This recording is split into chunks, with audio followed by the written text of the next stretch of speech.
যে ব্যক্তি প্রত্যেক শুক্রবারে জুম্মার দিন সূরা কাহাফ একবার পড়বে, আল্লাহ তাআলা তাকে 3টা ফজিলত মর্যাদা দান করবে।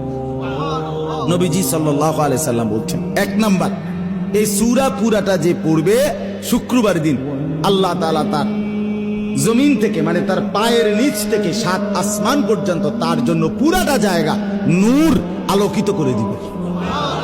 2 নাম্বার, পরবর্তী শুক্রবার পর্যন্ত 8 দিন সে যাবতীয় ফিতনা, যাবতীয় মুসিবত থেকে নিরাপদ থাকবে।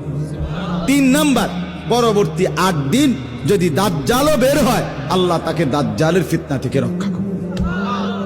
এজন্য যাদের হিম্মত হয়, মহব্বত লাগে, দিল লাগে, তো তারা প্রত্যেকেই চেষ্টা করবেন প্রত্যেক শুক্রবার দিন সূরা কাহাফ তেলাওয়াত করার জন্য। শুক্রবারে জুমার নামাজ পড়তে আইসা আপনি কেন আসেন? আপনি বুঝাইতে চান যে আপনি মুসলমান? সারা সপ্তাহ 1 ওয়াক্ত নামাজ পড়েন না, শুক্রবারে আপনি বুঝাইতে আইসেন মসজিদে আপনি মুসলমান? কিত্তেন আইসেন?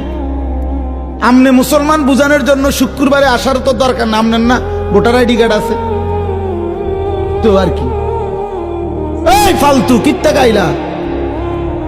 আরে না ফরমান, কেন আসলি না ফরমান? তোর না ভোটার আইডি কার্ড আছে বেটা, তোর না জন্ম নিবন্ধন সনদ আছে? আমরা জানি তো তুমি মুসলমান, সারছে তো জানি বেটা, এটা কিত্তা বুঝাইতে আইছো তুমি? আমরা জানি তুমি মুসলমান, তোমার ইমানদারের মুসলমানদের কবরস্থানে দাফন দেবো, সমস্যা নাই। শুক্রবারে আইয়া বুঝাইবার দরকার নেই। আর যদি কেউ বলেন না হুজুর আমি প্রত্যেক শুক্রবার 2 রাকাত, একটা 25-এ মসজিদে ঢুকে, একটা 37-এ বাইরে। ঢাকায় কত বড় ডাকাত! একটা 25-এ ঢুকে, একটা 37-এ। এই 10 মিনিটের মধ্যে 20 মিনিটের মধ্যে গরির দিকে চাইছে মনে 50 বার। কারণ এই যে গুড়া কিরমি কামড়া, গুড়া কিরমি কামড়া, ইবলিসে কামড়া, ইবলিসে তো প্রত্যেক শুক্রবার 2 রাকাত, একটা 25-এ মসজিদে ঢুকে, একটা